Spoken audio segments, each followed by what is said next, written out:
Nah, Assalamualaikum warahmatullahi wabarakatuh. Nama saya Desa Riza Prianto Putra dari jurusan PKO Fakultas Ilmu Keolahragaan Universitas Negeri Malang. Saya akan mempresentasikan atau menjelaskan tentang latihan kekuatan atau strength.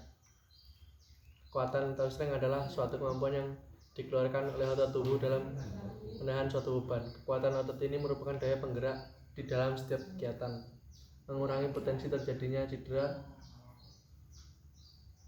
menguatkan stabilitas persendian, serta menunjang efisiensi kerja. Pengertian lain dari kekuatan atau strength tersendiri adalah suatu kemampuan otot membangkitkan tegangan atas suatu tahanan. Dengan demikian, maka latihan yang paling cocok dalam melatih kekuatan atau strength adalah resistance exercise atau latihan tahanan. Pengertian lainnya adalah bahwa kekuatan atau strength merupakan sebuah tenaga atau tegangan ataupun gaya yang bisa dihasilkan otot ataupun sekelompok otot pada suatu kontraksi yang disebabkan adanya beban maksimal.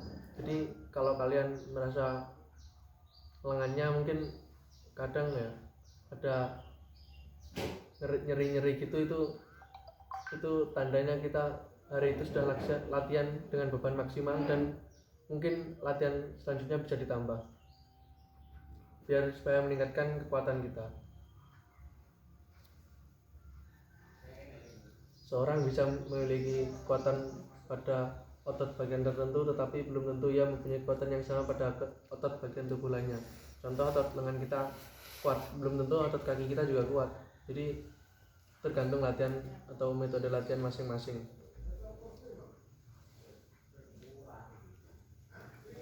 Latihan kekuatan adalah suatu jenis latihan tubuh yang bertujuan untuk meningkatkan kekuatan fisik. Kekuatan yang dilatih dibagi menjadi dua, yaitu kekuatan absolut dan kekuatan relatif. Latihan kekuatan bermanfaat untuk membangun otot, membakar lemak, meningkatkan kesehatan, dan memperkuat karakter. Publikasi oleh Gilles Beudin pada tahun 2014 menyatakan bahwa latihan kekuatan bermanfaat untuk menghambat penuaan, memperbaiki kemampuan otak, mengaktifkan lebih banyak gen, dan mengembalikan hormon yang hilang pada pria. Terdapat banyak metode dalam latihan kekuatan. Meskipun demikian, ada 4 prinsip dasar yang harus diperhatikan agar latihan kekuatan bekerja semaksimal mungkin atau efektif dan efisien. 1. Memilih jenis latihan yang sesuai. Tentunya kita juga harus memilih latihan yang sesuai dengan cocok dengan tubuh kita. 2. Frekuensi latihan. Mungkin untuk frekuensi latihan pertama itu seminggu 3 kali itu sudah cukup bagi pemula. Yang ketiga, banyaknya set dalam satu latihan. Jadi kita berapa set itu dalam satu latihan. Yang keempat, banyaknya repetisi dalam satuan set B. Jadi repetisi itu pengulangan. Jadi berapa banyak kita melakukan satu set, misalnya push up gitu dalam sekali latihan.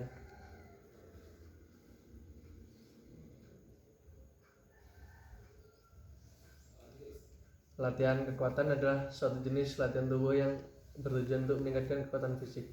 Kekuatan yang dilatih dibagi menjadi dua. Yang tadi ya, ada absolut dan relatif tadi ya.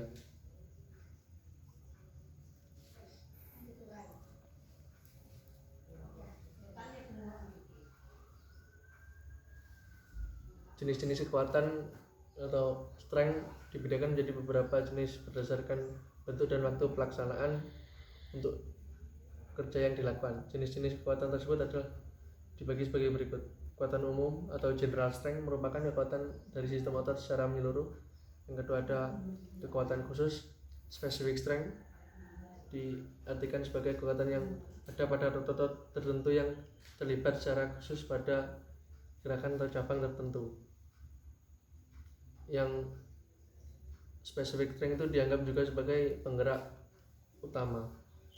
Ketiga ada kekuatan maksimal atau maximum strength, diartikan sebagai kekuatan yang atau gaya yang paling tinggi yang dapat ditampilkan oleh sistem saraf otot sewaktu kontraksi maksimum yang dilakukan dengan sadar.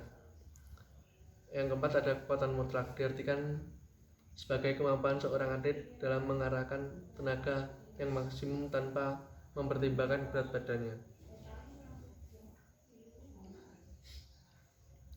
Yang C ada faktor-faktor yang mempengaruhi strength. Faktor yang mempengaruhi kekuatan seseorang. Yang satu ada koordinasi intermuskuler, merupakan interaksi yang dilakukan oleh sejumlah kelompok otot pada saat melakukan kegiatan, khususnya aktivitas jasmani yang memperoleh kekuatan.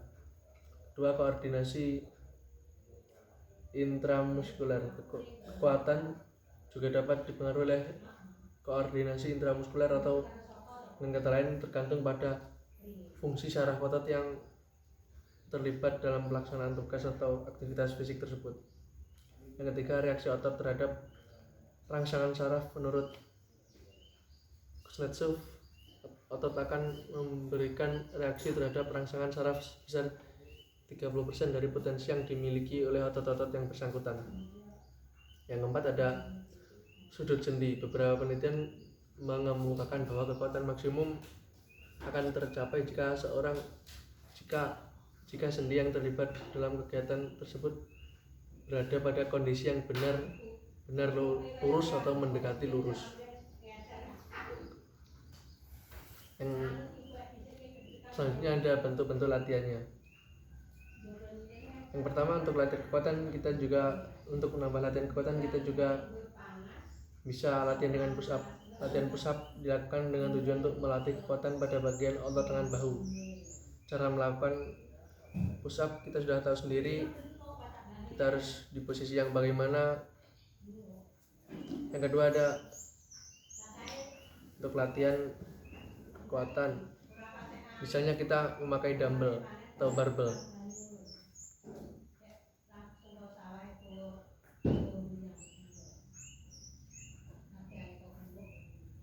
Dan untuk metode latihan pengulangan yang dibutuhkan untuk push up sendiri itu biasanya satu set 6 kali atau 6 kali 2 durasi.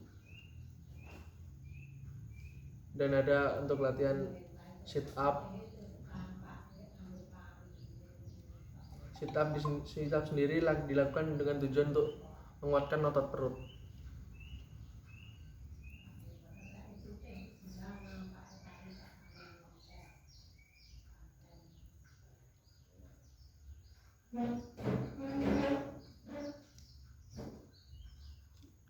Kita sebelum melakukan metode ya, harusnya kita harus ada pengukuran atau tes dulu. Ada beberapa macam tes untuk mengetahui kekuatan seseorang. Di antaranya tes kekuatan gangguan atau press hand grip itu.